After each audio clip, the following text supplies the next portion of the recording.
If you can, either in the chat, let us know what organization or neighborhood you're from, and we will add that to your participant name. Or if you want to go ahead and add that to your participant name directly, if you know how to do that, we could do that too. That way, we all know who we are.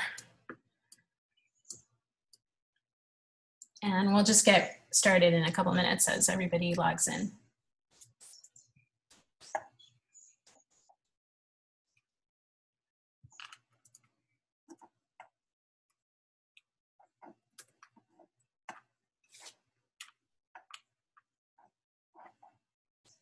I'm going to share. Hopefully you can see this presentation. Everybody good? And Logan, if you want, I'm assuming you've already started recording, and then this recording will be available for the future on our YouTube channel. So we are in partnership with the Smart Surfaces Coalition, which you'll hear much more about from our guests today, our co-presenters today, and want to thank the Able Foundation for providing support for this project. Logan or Cheryl or anybody who's a co-host, if you make sure that nobody's in the waiting room. I think last time I couldn't see the participants once I start talking. So if anybody's in the waiting room, just let them in. All right. So for those of you that don't know who we are part of the National Neighborhood Indicators Partnership. We are the Baltimore partner. And we are basically a learning network of 30 other cities in similar situations as Baltimore, trying to provide data and put it in the hands of communities so that they have access to and understand how to use. There's a lot of data out there, but really training community-based organizations to use data for things that are on their minds. For neighborhood revitalization advocacy, that's our role. And so if you want to see some of the other cities, the neighborhoodindicators.org website. Our signature product at the Baltimore Neighborhood Indicators Alliance is the Vital Signs Report. We have just released the 18th edition of the Vital Signs Report. I know, right? And we basically track over 100 different indicators for all of our communities so that they have access to longitudinal trend data for a variety of different indicators. And of critical importance, actually, in 2010, we actually created the sustainability chapter. The first 10 years of when we were doing this, this didn't exist. And in the sustainability chapter, it's actually a really nice collaboration with lots of groups like Morgan and Dexter in particular, which we'll show you.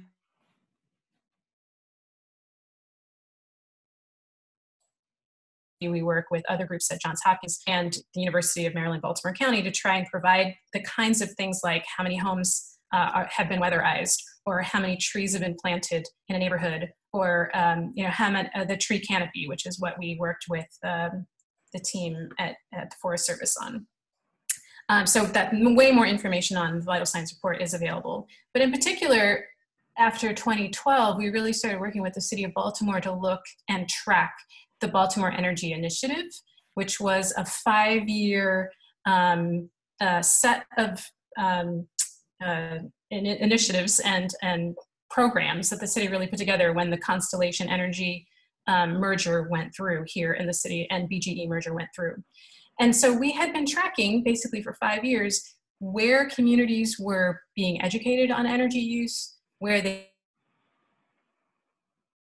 energy in their home, and in particular the heat island mitigation kind of nascent things that we were doing in the city, specifically around trees, but then also around cool roofs and other mitigation for heat island effect. So we have a pretty long history actually of trying to track these things for neighborhoods, and you can see the URL there at the bottom if you want to learn more about that 5-year project. So when we got the word with Greg in particular and the Smart Surfaces Coalition, which is a pretty young coalition of trying to figure out how to try and implement things that are tactical for our neighborhoods to actually move forward with mitigating urban heat island effect, it seemed like a great relationship and partnership for us. So our role has been to really help the team kind of localize the tool that has been used in other cities, which they're going to show you, and try and help figure out if this could be useful for specific communities.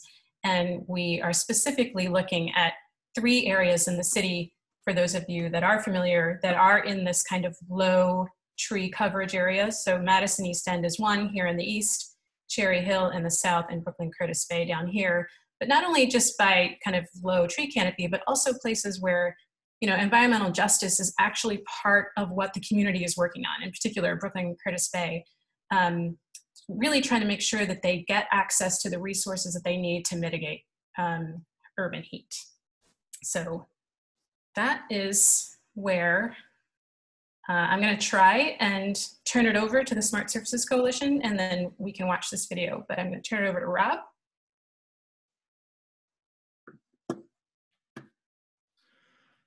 Okay, so let's see if we can. Do I need to? You want to do any preamble before I start this video?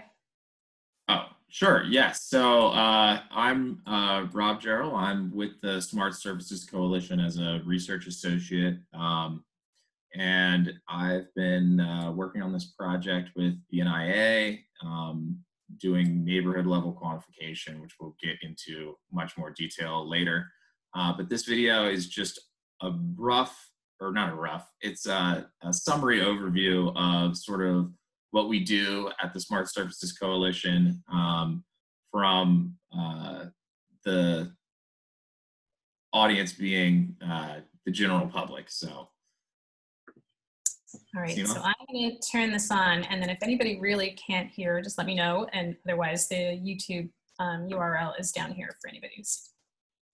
The Smart Surface Transformation Story. During the summertime, more and more cities in the US are experiencing extreme heat and increased number of flooding events. These are all symptoms of global warming. We're increasing global warming by making our city surfaces dark and impermeable, increasing heat and pollution, and making our cities less livable and less healthy. The average US city now is 2/3 roads, roofs, and parking lots. Even worse, these surfaces are typically dark and impervious. Dark and impervious surfaces contribute to both city and global warming. And here is how. One key characteristic of a surface is albedo, or reflectivity, indicating the percent of solar radiation reflected. Conventional dark surfaces have a very low albedo, absorbing sunlight and increasing air temperature. Then adjacent buildings need more air conditioning, powered by polluting power plants and increasing global warming. But the Smart Surfaces Coalition has cost-effective solutions. The coalition and its partners have shared mission of enabling and accelerating global adoption of smart surfaces. The Smart Surfaces Coalition's 40 partners are leading organizations in a range of files important to cities, including city policy, health, planning, sustainability, downtown, equity, environment, data, architecture, research, building, and many more. Smart surfaces includes high albedo and porous surfaces, green surfaces and trees, and solar panels. By choosing a smart surface, we can flip all the arrows leading to the increase of city and global warming. And here's how. Shifting to a lighter colored high albedo surfaces and green surfaces reduces city surface and air temperature and reduces the cooling demand in the surrounding buildings. And solar panels offset the electric demand from polluting power plants. As a result, the greenhouse gas emissions are reduced. And trees can not only reduce temperature, but also sequester CO2 directly. Smart surfaces can also mitigate flooding risks, mold, and improve public health. In many cities, conventional city surfaces are impervious, which turns almost all rainfall into runoff. Going into the combined sewer system together with the sewage from buildings, potentially leading to overflow discharging into rivers, resulting in water contamination.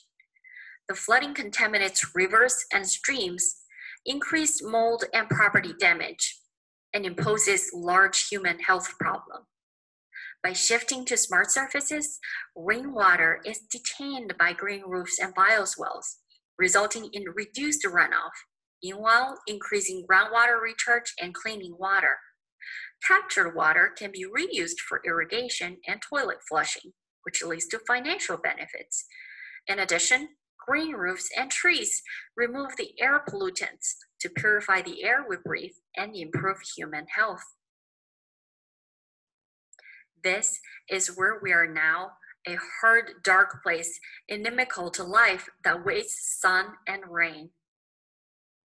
And this is where smart surfaces can bring us, a green, breathing place that is healthy and livable. The Smart Surfaces Coalition has built the tools and cost benefits engine to allow us to shape far healthier and more equitable cities. The Smart Surface choices includes 4 different categories: roofs, streets and sidewalks, parking lots, and trees. The result integrates benefits from all different subcategories to calculate citywide impacts and overcome agency decision-making that ignores most city benefits. If you're looking for ways to bring equity to the city you're living in, Smart Surface offers the cost-effective choices. Case studies have shown the inverse correlation between income and surface temperature across cities. The greatest benefits accrue in low-income areas. It is time to use smart surfaces as the lever in equitable environment. By 2030, thousands of cities will have adopted smart surfaces. By adopting smart surfaces, cities can reduce temperature by 2 degrees per decade and reduce global warming by 10 to 15%. By increasing the number of smart surfaces,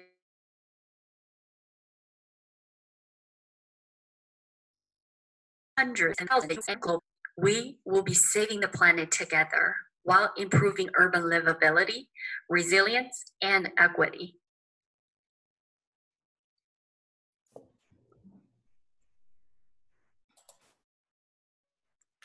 Thanks, Seema. So now I would like to introduce Greg Katz, who is the Smart Surfaces Coalition founder and CEO, to give some background on the coalition and what led into this project. Greg? Yeah, thank you, Rob. And that video you heard was by a woman who's doing her PhD in smart surfaces. She's the first person to do a PhD in smart surfaces. As Rob said, the coalition is a broad coalition of organizations that include the leading health, planning, architecture, and other organizations in the country. And what's interesting is that cities make decisions about their surfaces on an agency by agency basis, which means they really don't think about things like health or temperature. But by reframing it as a citywide decision and calling it smart surfaces, it allows cities to understand those benefits. And the analytics, what it shows is there are a large number of benefits that accrue in the areas we've been talking about related to equity, health, water quality, temperature, things that Baltimore has identified as important to it. When you add up those benefits, the benefit cost ratio is typically 3 or 4 to 1. So it's a very compelling financial return story. And a lot of the benefits we can't quantify them. So we know that these are underestimates. That is, that the benefits are actually larger than we talked about. In the work, we worked with all these groups, including 100 experts. Next slide, please. So those studies of the 3 large cities, El Paso, Philadelphia, and DC, led us to then formalize the creation of a coalition with all these partners and NGO a little over a year ago. And we are continuing to sort of build out the analytics. We're excited about working with Seema and her team in Baltimore. Baltimore has obviously done a lot of analysis around the ability to reduce water contamination, address heat and equity. And so what I think is exciting about this is the analytic engine provides for the first time to Baltimore in its city representatives and NGOs a tool that allows them to actually run scenarios and say, well, what if we did a lot more planting? What if we took those dark roofs and parking lots and made them lighter colored? How does that translate into improved heat, that is lower heat in the summer? How does it translate into air quality and other things that we want? So in our work with BNIA, we're getting more data that's highly customized around Baltimore, both at the city level and in the 3 neighborhoods that Seema talked about. So let me turn this over to Rob to continue the presentation. Thank you.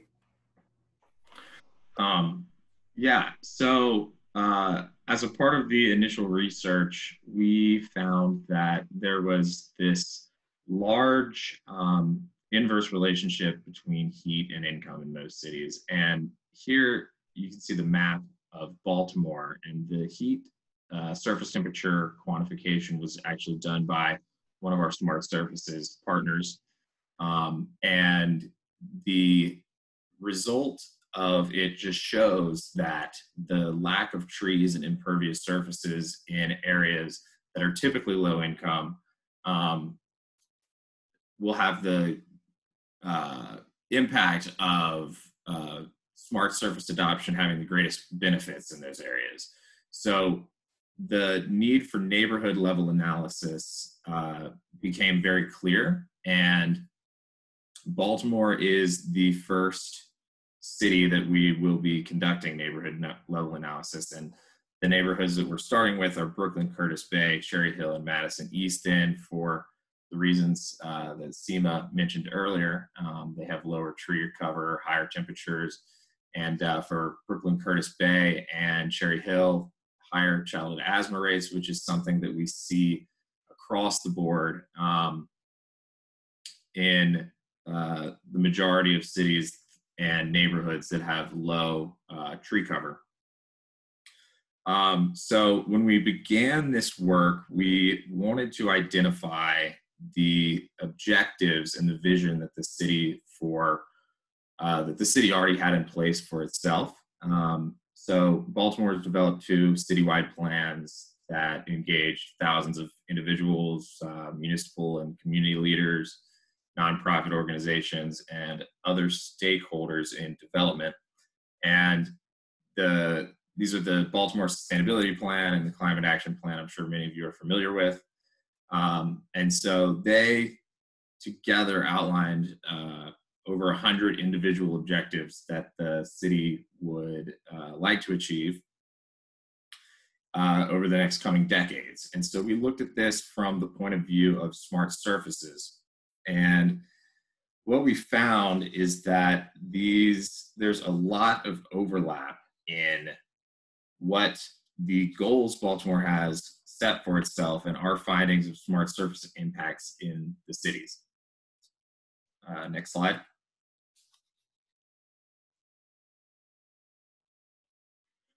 So over the 100 or so goals, about 35% of them we decided, or we looked at, to be directly addressed by smart surfaces. For example, increasing residential solar, improving tree cover, making neighborhoods more walkable.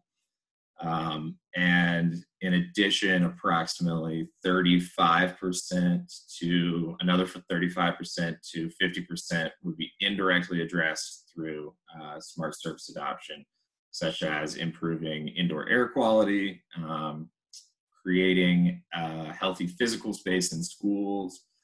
And so the summary of these objectives, we boiled it down to these 3 objectives you see on the right here, on the right or on the left. So reducing heat and improving air and water quality and energy efficiency. Smart surface solutions, one of the major solutions that we'll see later in the analytic engine for cost benefit purposes, is reflective surfaces, which reduce temperatures, and in combination with trees can cool cities by about 5 degrees Fahrenheit, which reduces pollution. Porous surfaces. Baltimore is a combined sewage overflow city, a CSO city, which means that there's additional impacts of stormwater runoff on water quality, and impervious surfaces help to mitigate the stormwater and sewer overflow and reduce flood risk. Solar PV with pollution, air pollution, clean energy, a lot of the Baltimore objectives were around energy. And then the equitability of neighborhoods, particularly with temperature and health. It's very clear that the greatest benefits of smart surfaces accrue in typically low-income neighborhoods, which can be up to 12 degrees hotter than higher income neighborhoods because of more dark impervious surfaces and less tree coverage. So a smart surface adoption strategy would begin with a focus on low income areas, which is why our Baltimore analysis is starting with Brooklyn Curtis Bay, Cherry Hill, Madison East End, because of the tree cover and other analysis. So the smart service adoption policies are also cost effective. This is one of the highest impact, most cost effective strategies for urban climate and temperature mitigation. And we demonstrate this through the development of the Smart Surface Analytic tool, which I'm going to hand it over to Ryan, who is the web developer for this project. And yeah, Ryan. I'll take it away. Okay, just let me make sure. I'm going to take over the screen. Hopefully everybody's seeing a big sunset photograph. Is that, did we transition? All right, great. Successfully, and welcome Ryan from Vancouver, right? So yeah, welcome. So just call already. Yeah, so my name is Ryan. I'm a web developer and architect in Vancouver, British Columbia.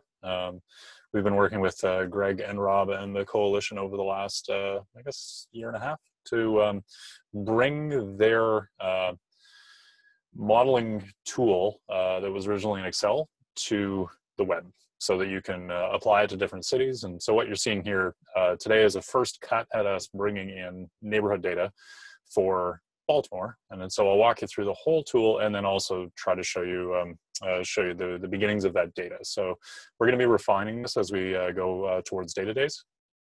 And oh, sorry, am I supposed to be monitoring the chat? I guess holler if anybody wants to have any questions, since I'm not going to be looking at that directly. Okay, so what you're seeing, this is very close to getting the wraps taken off of it for you to play with. There's just a general summary of the aims of the tool. So we've talked about, we've talked about the heat island. The other particular focus of the tool is dealing with stormwater runoff. We'll take you right to the simple version of the tool. We have tried to make it so that it's very few steps to you to get a result that you can start to refine. So the first thing that we have to do, we will be led through it by the tool, is pick where. Okay, so let's look through where. The original tool had cities that were actually fully quantified. At some point, we will move Baltimore and these others up into that category, out of the ones where we've actually taken a rough ballpark and into ones where we have a pretty accurate idea of what's going on. So you can see Baltimore here. Do we have any votes as to which neighborhood I pick? I guess let's just pick Brooklyn Curtis Bay for the sake of argument. We have Baltimore in total. We have these three neighborhoods with their areas, their population, and our estimate of their existing tree cover. This takes me, I guess, to the first important thing in the tool is that we need to have an inventory of the surfaces that are going to be converted to smart surfaces. So you can see here where we have the estimated cities. We've been working with ones that are roughly contemporaneous in order to figure out what a good starting point is. So I'm going to pick Brooklyn Curtis Bay. Okay, so we're completed here. I'll come back to customizing areas in a little bit. Okay, so here's my other choices. Great. All right, so when? So I need to take the time frame over which we're actually going to achieve the targets we'll be setting later. So let's just say for this, again, let's be not super aggressive, but definitely say over 20 years we want this to happen. I'm going to go down. I'm going to go, okay, into my 4 categories of things that I can do. So we've separated them into roofing, parking lots, streets and sidewalks, and trees. This has generally been based around, I guess, sort of political fracture lines, so that the bags represent what you might be able to intervene with on a policy level with a specific group. So an explanation of the different kinds of roofing changes that we're talking about: cool roofs, green roofs, photovoltaic panels. We've provided a menu that you can select from to take an initial guess. So here, I think I'm just going to pick a moderate level of intervention, meaning 45% of all the eligible surfaces in the city can be turned into the roofing interventions that we're talking about. There's more detail down here of what that actually means. So 20% of the eligible surfaces become cool roofs. Another 5 is cool, plus rainwater harvesting is a little enhancement to that. Green and photovoltaic.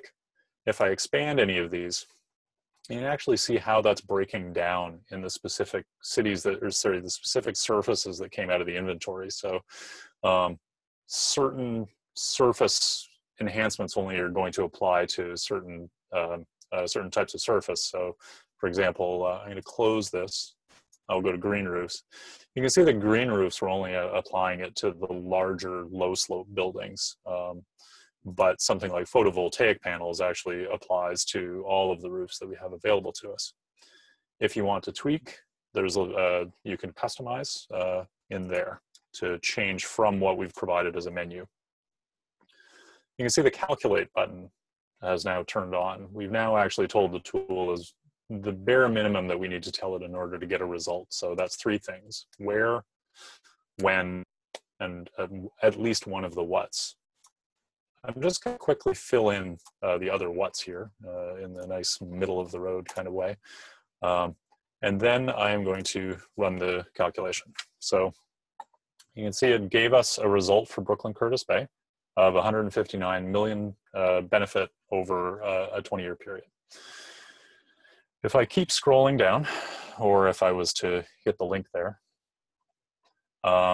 you would get down to this result screen, which gives you the entire result in one hopefully easy to digest way. When did we do this stuff? So over the 20 years from now, we've taken an additional 10 years of benefit to measure it in 2050, because the important thing about the surface upgrades is that they will continue to they'll continue to deliver benefit after you stopped intervening. The breakdowns, all costs, all benefits, we're getting a benefit cost ratio of over 2, as Greg was saying. It's generally tending to fall between 2 and 5. We're getting what an ambient temperature reduction we can expect is, which is coming mainly from the trees. And then we have a bar graph down below that shows what's contributing to what. So if I look at the legend, you can see the various different colors. If I hover, I get an explanation of, well, an exact figure of what the amount that it's contributing is, and also an explanation of why that benefit actually applies. So in the case of photovoltaic panels, you can see this GHG so emissions reductions from the electricity that's not being generated because they're photovoltaic panels. So you can see that some of these are actually kind of small relative to one another. One of the things that we noticed is that there are some measures that actually require a fair bit of cash out and then a fair bit of cash in that tend to distort this graph. So if you're interested in focusing on any one of these, if you were to click the color, it will focus it down so that you can actually just look at that one particular intervention in detail. So in this case, what I've picked is I've picked the urban trees. You can see that because of what we were talking about with the CSO, being a CSO city, it's actually contributing mostly in its stormwater retention credits. Let me pick a different example, say one of these ones like cool roofs. You, Hey, Ryan, if can I it's, just make a quick yep. comment? Someone pointed out it's not a CSO city, which is Oh, obviously okay, we better change that. but it is a CO. It functions like a CSO city in the sense that there's a lot of water overflow, a lot of contamination. There's sewerage and overflow. The hard surfaces have driven that. The cost of contamination, including impact in the harbor on tourism, is large. So, guys, thanks for correcting us, is that it's not a CSO city. And what I think the larger point is that water contamination with increased severe water events is a big concern. The city's identified it as a big cost area, a big intervention area. It's 3 years into a 13-year agreement with EPA to do upgrades. And so the water benefits through water management, porous surfaces, green surfaces for Baltimore, which Baltimore is already investing in, are obviously large. And what we've sought to do is to quantify that. So I just wanted to clarify that. And thank you for your correction. Yes, thank you. We will get it sorted. Could you, one question from Dexter about the roofs. I can go back and get that question, Dexter. Roof data is impressive. Oh, yeah, I see it. Yeah, so roof data are really impressive: type, slope, and applicability for each intervention type. Where did they come from? In the first instance, we take a straight down view of the square miles of the city and apportion it to, it's going to be one of roofs, roofs, parking, roads, sidewalks, or other. And we can slide around the portions based on what we're looking at in other cities. I think the Baltimore ones are actually pretty good for roofs, pretty good for pavement, and I think somewhat iffy on the sidewalk. That's where that's coming from, is doing a breakdown based on and then for the roofing, subcategorizing it further on 8 categories, taking single-family houses as being more likely to be a pitched roof than a flat roof, and a commercial building being more likely to be a flat roof than a pitched roof. So it's trying to account for 100% of the footprint looking straight down on the city. So when we did some similar work with New York City, they used that's why they did the really high resolution LiDAR data, so that they could look at the slopes of all the roofs. I don't know if the LiDAR data for Baltimore is good enough to do something similar, to get the actual angles of every single roof. And they also wanted to do it so that they could look at which roofs were best candidates for solar. Yeah, we're pretty agnostic on where those numbers come from. I think we've kind of left that aside as an issue that we think it's actually going to have to improve over time, obviously, and it's also going to be different city by city. So we're sort of baby stepping our way into at least taking as a point of departure that theoretically all those square miles of city must be a thing, something. So if we add it up to 100%, we can at least have a story to tell there. I'm just going to finish with the calculation. Then I'm going to talk briefly about how that actually works, and then go into questions. So the last thing that I wanted to show in here was if you have something that's a little too small to get a hold of, you can also pick from the menu or the legend down below. And if you hold down Alt or Option, you can actually look at a couple together. So let's say I wanted to look specifically at the roofs without photovoltaic, I can add them up in that way. Okay, so I am going to hopefully not lose everybody as I switch over to my one slide. Once I figure out where I put it. Okay. Oops. So everybody seeing a slide, I'm hoping? Black background, bunch of bubbles and that sort of thing. Yep, I can see it.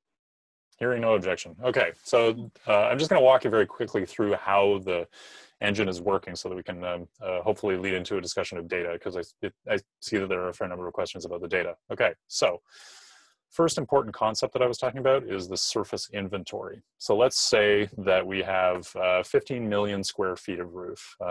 in all of this, these are not real numbers. I've actually just make the arithmetic easy to follow. So our decision is that we want to actually take 20% of that total inventory and actually make it cool. That's going to be over a certain period of time. The simplifying assumption that we have made is that you're going to want to do it gradually, and you're going to probably do it just, let's say, for lack of a better idea, in equal increments. So every year you're going to add 1 million square feet of roof. At the end, you've got 3 to 15. That's 20%. So one big hunk of data that sits, I guess, the iceberg below the water is impacts. Now, I haven't talked about these yet, but this is one of the fundamental concepts of the system. An impact is $1 per square foot per year. So they are highly situated. So they're specific to Baltimore, and conceivably they might even be specific to a neighborhood. The tool can accommodate that. They are about specific benefits. So the two that I've labeled today are, say, there's going to be a benefit to the community in a PM 2.5 reduction with respect to health outcomes, and similarly for heat-related mortality reduction. These tend to be very small, small per square foot amounts. So in the case of PM 2.5, I think it was floating around 10 cents for Washington. We're trying to figure out exactly what that is for Baltimore. And similarly, there's going to be something in that same range for the heat-related mortality reduction. At this point, it's basically just multiplying the things together to get the actual benefits. So we expand them. Again, if I take 1 million times 5 cents, I'm going to get $50,000, $100,000 in 2020. We make a distinction between the benefit year and the intervention year. So the intervention year is the year in which it was built. The benefit year is the year in which we're actually accruing a benefit. So if we move on to 2021, we're now at 2 million square feet. We book another 10,000 and $50,000, or sorry, $100,000 and $50,000. Remember though that the roof that we've already converted is still throwing off an ongoing benefit. So now we are going to count sort of backwards in time to get to that. Similarly, for 2022, we've now achieved the target. We're at we had another one, and then we backfill those 2 years. So I am at the end of my slides. I can leave this one up or move on to questions or show you whatever you would like me to show on the screen. And scene. Yeah, if anybody has any technical questions for Ryan, we have a few minutes for that. And then we do want